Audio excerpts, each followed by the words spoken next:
સો ખાસ અત્યારે નવો જે જિલ્લો બન્યો છે બનાસકાંઠા વાવથરા.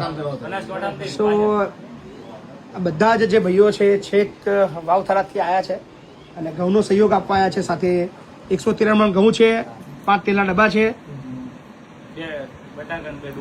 ડુંગળીના 2 કટ્ટા અને 2 બટાકાના કટ્ટા. વાહ, બધા જ તમામ દરબાર સમાજ વાહ ભાઈ વાહ, સરસ. કેમની પ્રેરણા મળી તમને અહીંયા આવવાની? સાહેબ અમે તમારા વિડીયો જોઈ અને અમને પણ પ્રેરણા મળી કે આપણે પણ કંઈક દાન આપવું છે આ સંસ્થાની અંદર. અને આ જે વૃદ્ધાશ્રમ ચાલે બાળકો માટેનું તમે જે એક સરાહનીય કામગીરી કરી છે તો એનાથી પ્રેરણા લઈ અને અમે પણ આમાં કેટલા વાગે નીકળ્યા હતા બધા? અમે સવારે 4 વાગે નીકળ્યા. 4 વાગે. બધા અલગ અલગ ગાડીઓ લઈને આવ્યા અલગ